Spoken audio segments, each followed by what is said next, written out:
As the saying goes, hell is full of good intentions and heaven is full of good works.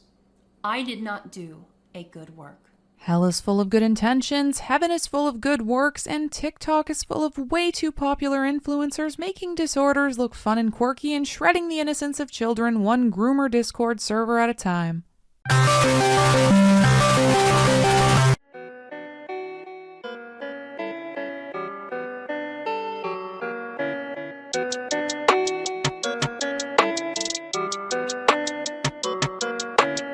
Hey Girl Scout, what's shakin'? How have you been? I personally have been taking a step back, trying to figure out what direction to take this channel in to make it the best space for you to enjoy watching and for me to want to keep creating with more consistency. I've settled on a few new ideas, so stay tuned for those in the near future, and let me know in the comments if there's anything you'd like to see from me specifically. A quick thank you to those who came to my 100K live stream and to those who have messaged saying they're awaiting their merch. All of this support means the world to me.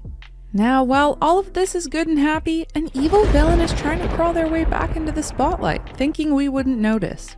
If you've been around here long, I just have to say Jesse and James and kissing for you to know exactly who I'm talking about, and I'm sorry if you're recoiling in disgust at that memory. If not, and you have no idea what I'm talking about, I urge you to watch my first video on them to get an idea of the prequel of their antagonistic journey. Yes, the infamous TwoSoulsOneBod has created a new TikTok account and they've begun uploading to YouTube yet again. Like Voldemort or Kenny from South Park, no matter how many times people try to end them, they always manage to find a way to come back in the next installment. After the grooming of minors, the glamorizing of a disorder, and the spreading of so much misinformation, why they're allowed on these platforms again is beyond me. So today, I want to watch their YouTube apology video and talk a little bit about the lack of responsibility of these platforms for not keeping their content more monitored. Let's just jump right into things. Hi everyone, it's me, Jessie. James is here too, but for the remainder of this video, I'll be the one doing the talking. And if it sounds like I'm reading from a prepared statement, it's because I am. What I want to talk to you about today is too important to wing it. And James is staying in the back seat because ultimately this medical journey is mine, and responsibility for our combined actions falls on my shoulders and my shoulders alone. What I'm hearing is I have to concentrate on my PR, so I have to let my facade go. Because it's too hard to focus on playing with my voice when I have to remember to cover every controversy I've caused so that I can move on with my life and forget the awful things I did. Nothing like completely choosing to switch off your mental illness when it suits you. I'll be sure to tell my friends with depression that they should just stop being depressed when they don't want to be. I'll be sure to end a panic attack by making the choice to stop having one. And I will tell my ADHD brain to just please process dopamine and norepinephrine correctly so I can just focus and stop suffering from a lack of control over my own schedule and choices. Because your mental illnesses and neurodivergencies are a choice. That's not stigmatizing and ableist at all. But somehow, we're the assholes because we're the ones stigmatizing you when we call out inconsistencies and question you for posting suspicious sounding things online publicly subject to criticism. How dare we? But today, that's not why we're here. What does Jessie have to say about all the things she did? On February 3rd, I was evaluated and formally diagnosed with dissociative identity disorder, also known as DID. And because I knew from the very beginning how much scrutiny would be placed on me, I recorded in full both visits with the psychiatrist, which in the state of Oregon is my legal right. And again, I am only doing this I'm only going to this length out of necessity because my life has been threatened repeatedly on the false assumption that I am faking a disorder I actually have. I know I will never convince the hate groups who dox and harass, but I hope I will convince those who simply got mixed up with the wrong crowd and made mistakes and attacked a valid member of the DID community. Congrats on your diagnosis, genuinely. That's wonderful and must feel validating. But you were diagnosed after making content where you said you had DID and only pursued diagnosis after saying you didn't care about getting one to prove yourself to other people. As I've said before, your medical stuff is for you. It shouldn't be something you pursue to be able to make TikToks. You should pursue it because you want to use that info to help yourself. Not as damage control because you went online and began speaking on behalf of a community you weren't even formally diagnosed in, presenting things as fact even though it contradicted the DSM-5 criteria because it was your experience and since you think you have DID, it must be related to that. Now that you're diagnosed, you can speak on your experience all you want, just like before, except this time you can actually claim to have DID. It doesn't change the fact that if you're continuing to say things that go against the medical criteria and saying it's a part of DID and not just a part of you, you're still spreading misinformation. And if anything, it's even more harmful because people see what you're saying as completely valid and think you know what you're talking about because of this formal diagnosis. So, I think that you very much described the experience of dissociative identity disorder. So, if this is how you are going through life, that is the understanding that we have from a mental health perspective for what that is. Our best understanding is that if everybody is one person, and sometimes under circumstances of trauma, somebody learns that stepping outside of themselves is the only way to kind of mentally survive trauma, and that can become such an extreme thing that a self and another self end up feeling like different entities rather than a part of the same package. I would be curious to see this psychiatrist's opinion after watching all of the TikToks Two Souls created instead of simply having one discussion with them where they act completely different to their social media videos. Knowing what they were saying before, how it contradicted the medical understanding of DID, claiming to have it without a diagnosis, I wonder if any malingering type of behavior would be spotted and if they'd maybe see it from a perspective that they're trying to get a diagnosis because of the negative response from the internet. And I'm curious to know if any of the things said on TikTok came up in the evaluation or if they were conveniently avoided because it changes the narrative. They briefly mention that they don't agree with the current diagnostic criteria to the psych, but fail to explain that they took their opinions and tried to explain why science was wrong to their large following. And I wonder if the psych would have anything to say about them guiding and quote-unquote treating kids who think they have DID without permission, consent, or any education. It's false. No way. Not this time. We created it. Not this time. No, not this time. It's totally made up. That would change this innocent nature that's being portrayed, and the sinister side of things would come to light and perhaps show other symptoms of other disorders instead. Again, if you haven't seen my other video covering them, I highly recommend watching for context, because the stuff they did that got them kicked off these platforms in the first place is absolutely disgusting and insane. And it's worth knowing when talking about the issue at their return.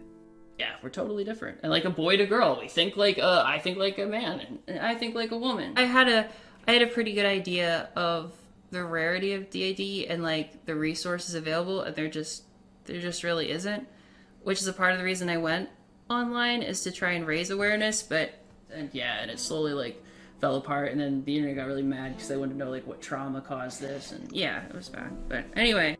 Boy, I sure love when someone claims to want to dismantle stigma and then says backward stuff like thinking like a man and a woman. What does that even mean? But of course, it's everyone else's fault for not thinking her content was an appropriate way to raise awareness or spread info, and for thinking it was glamorizing and making DID seem lighthearted, plus glossing over the trauma needed to form, and dismissing the mental anguish endured to cause such a severe split of the self. I personally don't care what trauma caused what. I care about the former. So again, you're mad at everyone for making assumptions about you, Jesse, but you're making assumptions about them. So how's that fair? I wish the psych had talked about his opinion on posting this kind of stuff on TikTok. I would definitely think they would be against subjecting oneself to criticism and mass hate and potential doxing and things that trigger fight or flight due to the nature of the disorder, and I think it's convenient not to ask about it, seeing as it's a large part of their income and voids any personal responsibility if they do choose to continue posting online. That way, it's still our fault and Jesse is just a poor victim in all of this.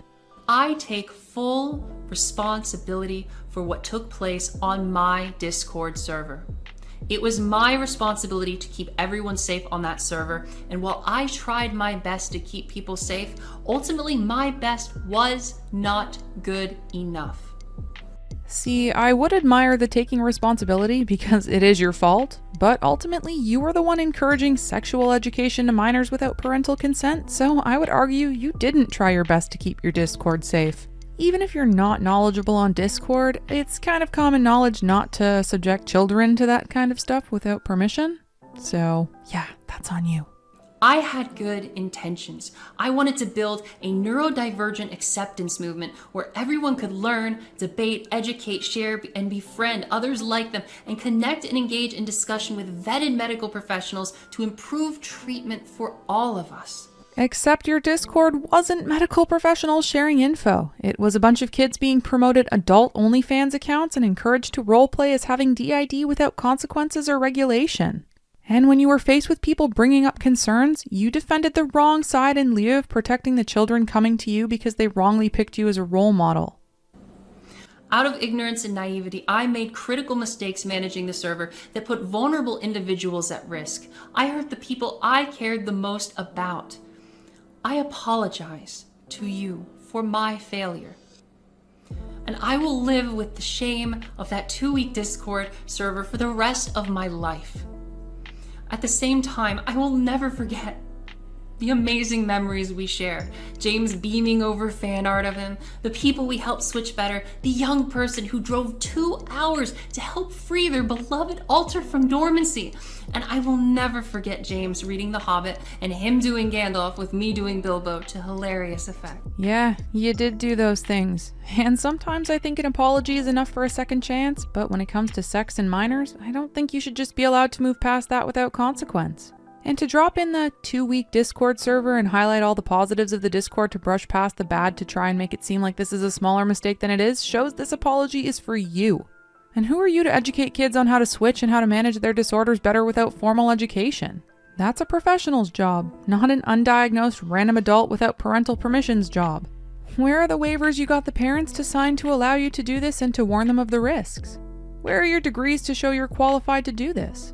I would be curious to see if any of those parents want to sue you, and rightfully so. Going public in the way that I did put my entire family at risk, and I jeopardized their safety by not being smart about the information I released on the internet to appease my detractors. I was so desperate to be believed. After years of not having my own existence believed, that I hurt my own family. To my family, I am deeply, deeply, deeply sorry. You do realize you can just tell your family this privately and not make it public, right? Especially when being public got you into this in the first place? How impersonal is it to use your apology to make yourself look better instead of actually approaching them and apologizing for their sake? If you hurt them the way you so claim to have, they won't be watching this video either way because they don't want to be involved with your online content. So do the right thing and actually apologize to them. I am deeply sorry for initially assuming that you had bad intentions and you were bad people simply out to hurt me. You weren't. I see now that you had good intentions and are good people and were trying to protect the vulnerable members of this community, and I commend you for it. However, hell is full of good intentions, and heaven is full of good works. You created an open forum that at its heart, exposing Jesse as a fake and a fraud, fake claimed a vulnerable child abuse and domestic abuse victim with severe DID using armchair psychiatry, concern trolling, fossil digging, gatekeeping, supporting rumor, suspicion, and speculation of my character, and providing a toxic den of pinned medical misinformation now proven scientifically by a doctor with a PhD to be wholly wrong and factually incorrect. You are responsible for your community just as much as I was responsible for mine. I'm sorry, and you were all good to look out for minors. But also you're bad people because you went after me for my actions and tried to highlight my inconsistencies to make sure kids didn't listen to what I had to say. And it's good to protect kids, but not when it impacts me negatively. Pro tip? As I say in most videos, do not post anything online that you're not okay with being critiqued. Because, like it or not, people do that. And if you say things you regret wording badly or it ends up harming people, it's your own fault. Not the fault of the people who point it out. And who are you to talk armchair psychology when you're telling kids they have DID and trying to be their unlicensed therapist? Stop playing the victim when you're in the wrong and defaulting to deflecting the blame onto others and using your mental illness to try and get out of things and reduce responsibility. That makes people who suffer look like they use their illness to make excuses, and that's not okay. You don't stand by your content and actions and have to make an hour-long video taking back the things you did. Guess what? I stand by my content and don't feel the need to take back what I said because nothing has changed on my end. You weren't diagnosed at the time. You said things that were wrong. You put kids in danger. You made a disorder look fun at a time when there was a massive trend in kids pretending to have it and enforcing their ignorant belief that mental illness is cool.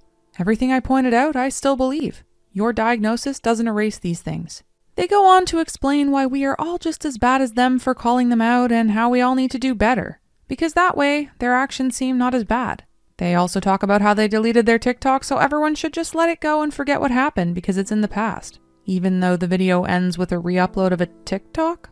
They then say if we have a problem with them posting their music and their treatment journey, we should go kill them ourselves. Because obviously people are mad at them for playing guitar and finding resources to help themselves cope better and not for the aforementioned harmful misinformation and creepy grooming stuff. And also, yeah, we all want to murder you, sure. They use their mental illness for sympathy even though they claim to be fully cohesive and everything they do is intentional. Blame, self-victimize. Brush off the influx of fakers and tell people to stop calling people out for faking because it's harmful to them if they aren't faking, even though if you actually have a disorder, you really don't give two shits if someone believes you or not because it's not part of your identity. And a whole lot of words to say, my apology video is shallow and meant more to make me look good rather than to actually acknowledge my error. You know, the classic YouTuber apology video. I don't know if they did the sigh at the beginning, I don't want to go back and look, but I guarantee that they probably did the sit and sigh, because it cannot get more textbook than this. I'm pretty sure Mass Reporting got their new TikTok account taken down yet again, but the fact that they were allowed to be up and running again for a period of time long enough to post a bunch of TikToks is disappointing to say the least. It's nice to see the community looking out for one another and taking it upon themselves to report these kinds of accounts, but it should be something TikTok is more involved in. Sure, 2Souls1Fraud is taken down for now, but what's stopping her from making another account until that gets shut down?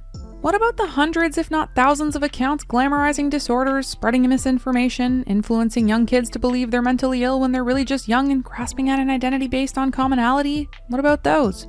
TikTok is lucky to have such a broad market and can crack down on these things without losing out on too much of their audience, and the ones that they lose on are probably for the better. They can eliminate more of this stigmatizing behavior, encourage hobbies and actual informative sourced info and resources, foster growth and education in these kids instead of allowing them to run amok, impacting their futures by saying this damaging stuff on a public platform that will follow them for life. It will force them to have to connect through other things, let them form identities based on their actual interests, and then if someone does need help, they can find valuable information that'll help point them in a healing direction. Because I guarantee a 13-year-old telling others about their alters dating each other and how they self-diagnose with BPD for their mood being all over the place isn't helping anyone. As for YouTube, all I can say is sort your shit out. The fact that PewDiePie gets his own videos copyrighted for his own music by someone claiming them on his behalf and he loses the appeal. The fact that comments are disabled on family channels because of predators when really it's punishing the family by disconnecting them from their audience and hiding who the creeps are. I mean, at least comments can be monitored and people can be reported if they're visibly being creepy, but now they silently get to watch and go under the radar. And of course, the point of this video. The fact that 2Souls is allowed to post on the platform and because of a half-assed apology, once the channel hits the partnership criteria it's almost at, advertisers can still fund the channel of someone who groomed minors.